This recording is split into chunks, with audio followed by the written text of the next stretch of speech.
Hey y'all, let's talk about Big Sciota.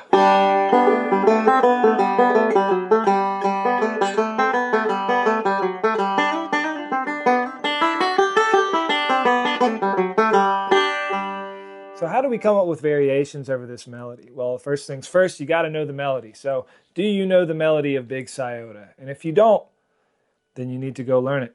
The song experience is here for you to learn the melody by ear. It's the best way to learn it because you're going to be relying on your ears and not your mind to memorize like a sheet of tablature, for example. So go learn that melody by ear. That's really the best starting point for improvising, because once you know the melody, then you can start to take the melody and create little variations around that.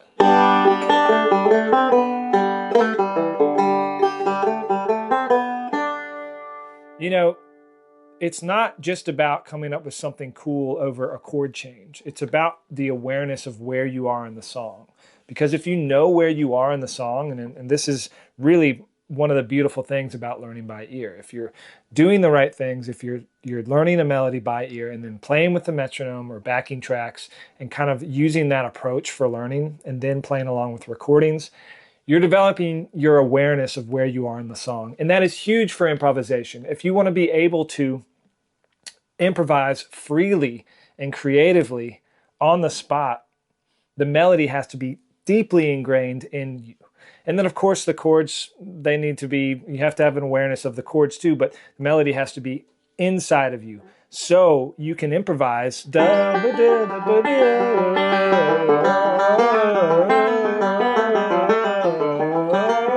know, all that kind of like bluesy lick stuff. That sounds so cool over these melodies. I can only do that because I have an awareness of where the melody is in time.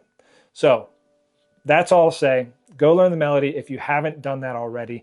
And now that you've learned the melody, let's dive into the ways that I would approach improvisation over the melody of Big Sciota. So it's going to be a very simple approach first. You want to take one phrase and focus on that one phrase of the melody, and then come up with variations, as many as you can for that one in a time period. You know, give yourself 30 minutes to just come up with as many different creative ways to play that melody for that one phrase. So I'll give you an example. Let's take the third phrase. So you got, that's phrase one. And now that's phrase two. And now this third phrase goes to the four chord. So I'm going to take that phrase and see how many different ways I can go from the 1 to the 4 chord in the context of this song. So let's remind ourselves of what that third phrase is. We've got, that's 1, 2.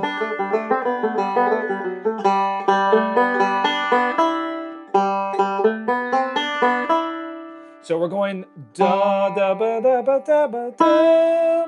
So let's think about where our starting point is and our landing point. Our starting point is that G note. And we're playing the G major scale, or you don't even have to know we're playing the G major scale. You can know that we're going up to that E note. So that's our landing point, which is the third of the C chord. So I'm going to try to create a variation that uses the starting point and the ending point of our C chord, of our 4 chord. So let's just try something very straightforward.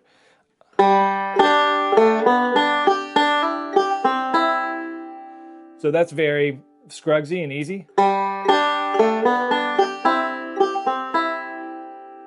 Instead of, what if I wanted to still use that melodic phrasing?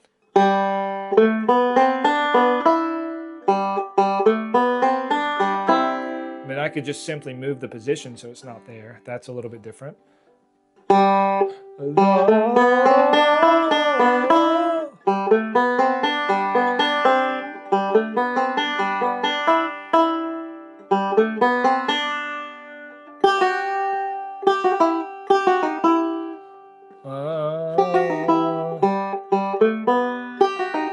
So now I'm using a little bit of different, more complicated phrasing, but I'm getting into this creative zone of like, okay, I know that my starting point is here.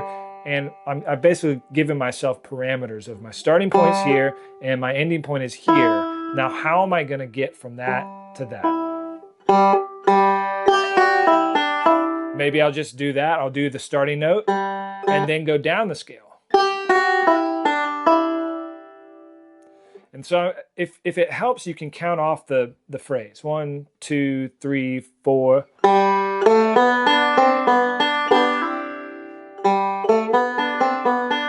1, 2, 3, 4. But you see, I have to have an awareness of how much space there is between the G chord and the C chord.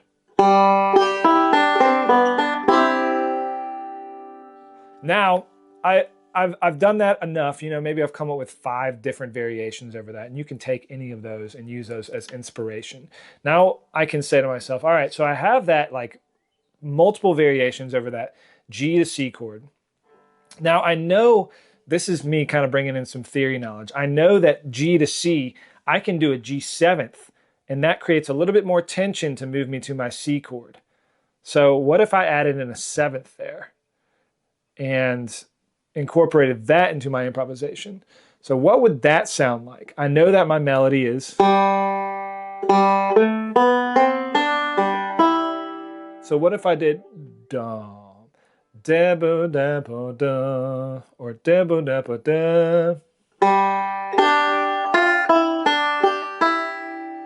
So now I'm jumping a little bit, but I'm starting a phrase. Well, I'm starting a phrase on the 3rd string, so I'm still incorporating that. And then a pinch, and then a descending scale starting on that F note. So I'm incorporating that in a very obvious way, but still, it's a cool variation. And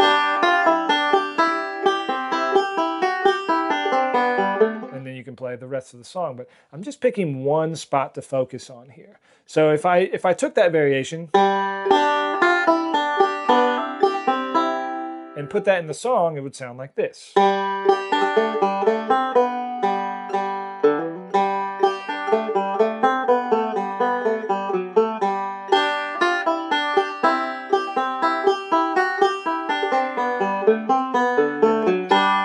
I'm still playing the melody. In all of the other phrases, the melody is happening. It's just this one 3rd phrase that we're taking and we're creating variations over. And you can do that for any of the phrases. At first, it should be very simple, and then it should be more complex. You can get more and more complex with chromaticism and 7th notes, and also just making it bluesy. There's a lot of different approaches you can take, but you're just kind of trying to squeeze the juice out of this one phrase as much as you can. Aside, you should be also learning by ear from recordings and learning your favorite musicians' licks and phrases too. Like, that's how I'm able to do all this, is because I've sat with, you know, versions of countless tunes, and not just in bluegrass, but also in jazz. And I've learned solos from Scott Vestal. And some of my favorite banjo players, Scott Vestal, Bela Fleck, Earl Scruggs, J.D. Crowe, of course, Bill Emerson, Noam Pikelny, like all of these people that I admire, I've sat with their recordings and I've figured out what they're doing. And so that helps me know what's possible. And that also informs my ear in the moment of what I could be able to do. So that's one approach, is know your starting point, know your ending point, and then use those as cues for building your improvisation around that. Especially when you're looking at from like a 1 to a 4, there's a very obvious, you know, melodic flow that you could take. All right, so let's iterate on that a little bit. We're still looking at this 3rd phrase. Now we're going to look at chord tones a little bit. This is something that I love to work on.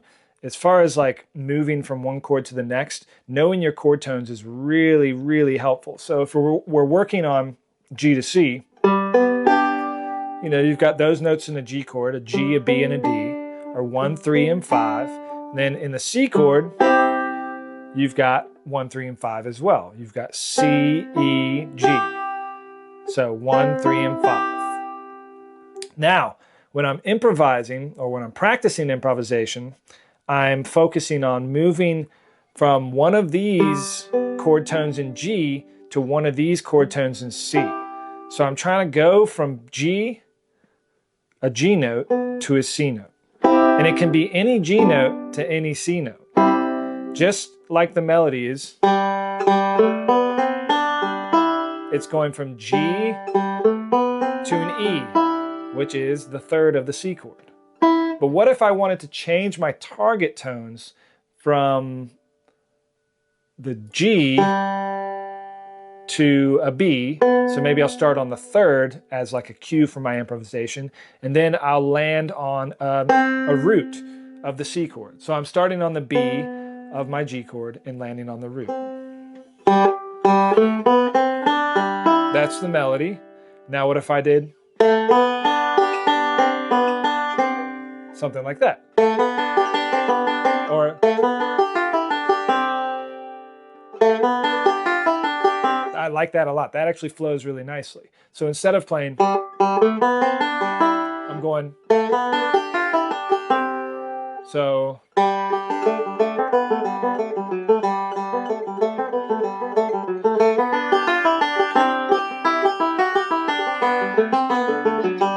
anyways, going from that third of the G chord to the root of the C actually works really nicely. And yeah, I put in a bunch of other stuff between those two notes, and that's kind of where you're giving yourself these parameters of, okay, I'm starting on this note and I'm ending on this note. Now, how do I creatively I have also a time frame that I have to fit this stuff into, you know? Like 1, 2, 3, 4. 1, 2, 3, 4, 1. You've got one whole measure, or two whole measures, however you want to look at it, that you're going from G to C in that amount of time. So you have to figure out, how do I do that? You can simplify the rhythm, or you can do chromaticism, you can make it bluesy, but your parameters are set, moving from the B to the C. Now, what if I simplified that rhythm a little bit? 1, 2, 3, 4. You know, I simplified it and also made it a pull-off. So the thing is, like, we look at improvisation and we're like, oh my gosh, what are they doing? How are they doing this on the fly? You can do this too. It might be a simpler version of improvisation, which is fine, but you can do this. It's just about giving yourself these rules to stick to when you're practicing. It's also about learning from recordings and figuring out what other musicians are doing, because that is going to give you an idea of what's possible on your instrument.